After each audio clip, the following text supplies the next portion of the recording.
મિત્રો, આપ જોઈ રહ્યા છો સિટી ક્રાઇમ ન્યૂઝ। હવે જોઈએ અગત્યના સમાચાર। અમરેલી જિલ્લામાં પ્રથમ વખત યોજાઈ કાવડ યાત્રા। ધારીના ગીર ચાંચાઈ, મીઠાપુર, આંબાગાળા, સોઢાપરા ગામોના યુવાનોએ સૌરાષ્ટ્રભરમાં પ્રથમ વખત કાવડ યાત્રા યોજી નવી રાહ ચીંધી। નવયુવાનોની આ કાવડ યાત્રાનો ખાસ રિપોર્ટ। કાવડ યાત્રાનો મુખ્ય હેતુ નદી સફાઈ અને જળ એ જ જીવનના મંત્ર સાથે આ કાવડ યાત્રાનું આયોજન વયોવૃદ્ધ ભાગ લઈને યોજી। આ કાવડ યાત્રા શેત્રુંજી નદીના ચાંચઈ ગામથી ધારી સુધીની 30 કિલોમીટરની યાત્રા યોજાઈ અને 70 જેટલા વયોવૃદ્ધ અને યુવાન કાવડિયા દ્વારા કાવડ યાત્રામાં જોડાઈને ભાગ લીધો હતો। નદી સફાઈ અને જળ એ જ જીવનના મંત્ર સાથેની આ કાવડ યાત્રા જોરશોરથી નીકળી હતી। જળનો દુરુપયોગ અને નદીની સ્વચ્છતાના હેતુથી જિલ્લામાં પ્રથમ વખત આ કાવડ યાત્રા યોજાઈ હતી।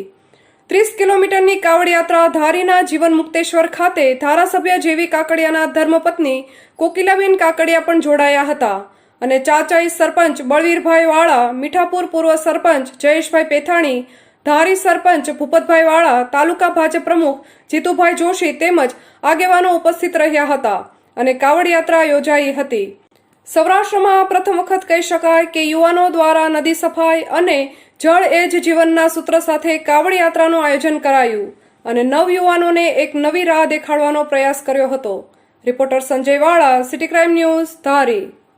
શ્રાવણ માસમાં સૌરાષ્ટ્રમાં પ્રથમ વખત કાવડ યાત્રા ચાંચઈ, સોઢાપરા અને મીઠાપુર આ ત્રણેય ગામના સહયોગથી જનકભાઈ અને તેની સાથે લગભગ અંદાજે 55 થી 75 જેટલા કાવડ યાત્રી ભાઈઓ શેત્રુંજીનું પવિત્ર જળ લઈ અને જીવનમુક્તેશ્વર મહાદેવના સાનિધ્યમાં મહાદેવને અભિષેક કર્યો। આ ખૂબ જ બિરદાવાલાયક છે। પવિત્ર શ્રાવણ માસમાં મહાદેવની ભક્તિ સૌને પ્રેરણા આપે અને આ કાવડ યાત્રા આપણે હરિદ્વારમાં ગંગાજીના કાંઠે તો જોઈએ છીએ, પણ આપણા વિસ્તારમાં પણ આપણે દર્શન કરવાનો લાવો મળ્યો, એ અનેરો લાવો હતો। એમાં અમે સહભાગી અમને બનાવવા બદલ આયોજકોનો પણ ખૂબ ખૂબ આભાર અને આવું સરસ આયોજન કરવા બદલ ખૂબ ખૂબ ધન્યવાદ। સાસઈ, આંબાગાળા, સોઢાપરા ગામના યુવાનો દ્વારા જે કાવડ યાત્રાનું આયોજન કરેલું અને શેત્રુંજીનું જ્યાં ઉત્પન્ન સ્થાન છે સાસઈ, કારણ કે દરેક નદીઓનું જે વેણ હોય આથમણી બાજુ જતું હોય, પણ આ સૂર્યની સામે હાલતી આ એક જ શેત્રુંજી નદી છે।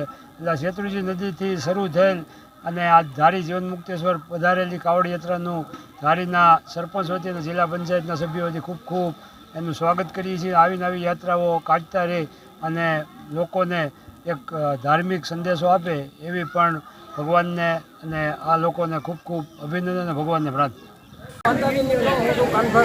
અમે સોઢાપરા ગીરથી આવીએ છીએ અને સાસઈથી અમે જળ લઈ અને અહીંયા ભગવાન શિવને જળ અભિષેક કરવા આવ્યા છીએ ભોળાનાથનો જુઓ તો યાદી શિવ ઓમકાર ભરત ભાવ નિરંકાર નિરંજન નિરાકાર ઈશ્વર નામી હે દાયક નવનિધિ દ્વાર ઓપર મહિમા અપાર સર્જન સંસાર સાર શંકર સ્વામી ભજલે મન ભીમનાથ શંકર ભારી ભજલે મન ભીમનાથ શંકર ભારી। ધારી તાલુકામાં સૌરાષ્ટ્રની અંદર આ પહેલીવાર કાવડ યાત્રા નીકળી છે અને લોકોએ ખૂબ ઉત્સાહથી વધાવી છે।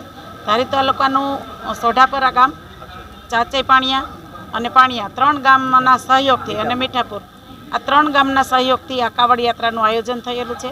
કાવડ યાત્રાનો એક ઉદ્દેશ કે ચોખ્ખા નદીનું પાણી અને એકદમ પવિત્ર પાણીને કાવડને નીચે પણ નથી રાખી એવી રીતે આ લોકોએ આ યાત્રા કરી છે અને પેદલ યાત્રા કરી છે ત્યાંથી લઈ અને જીવન મુક્તેશ્વર મહાદેવના સાનિધ્યમાં આ પવિત્ર શ્રાવણ માસની અંદર આ એક સુંદર મજાનું આયોજન થયું છે। લોકોમાં ભક્તિનો ભાવ ખૂબ ઉલ્લાસથી વધી રહ્યો છે અને શ્રાવણ મહિનાની અંદર આ જે શિવજીને પ્રગટ કરવા માટે જેમ પાર્વતીજીએ જેમ તપ કર્યું હતું એવી રીતે આ ગામ સોઢાપરા, પાણીયા અને ચાંચઈ ગામના લોકોએ આ તપસ્યા કરી અને પેદલ યાત્રામાં કાવડ યાત્રામાં જોડાણા અને એ પવિત્ર જળને ત્યાંથી લઈ એ નદીનું અને અહીંયા અભિષેક મહાદેવને અભિષેક કર્યો છે। ત્યારે ખૂબ ઉત્સાહથી ભાવપૂર્વક અને લોકોના હૃદયની અંદર જે શ્રાવણ માસ નિમિત્તે જે શ્રદ્ધા ઉત્પન્ન થઈ છે તે ખૂબ અદ્ભુત છે અને લોકો ખૂબ ચાલીને આવ્યા છે અને ખૂબ ઉત્સાહ જોવા મળે છે એની અંદર। ત્યારે આનંદની લાગણી અનુભવાય છે કે ભારતીય સંસ્કૃતિ છે એ કાયમ માટે જાગૃત રહે અને સંસ્કૃતિનો વારસો આવનારી પેઢીને પણ આમાંથી મળે અને પવિત્ર નદીઓને રાખવા માટેનો આ એક આયોજન અને ઉદ્દેશ હતો કે આપણી નદીઓ છે એ પવિત્ર છે અને પવિત્ર રહેવી જોઈએ. તો આ લોકો ગામડાના લોકોને આવો સરસ વિચાર આવ્યો અને નદીઓને પવિત્ર રાખવા માટેના જે પ્રયત્ન કર્યા છે એ ઉમદા પ્રયત્નો છે, ખૂબ બિરદાવવા લાયક છે અને ખૂબ ધન્યવાદને પાત્ર છે. જય હિન્દ, જય ભારત.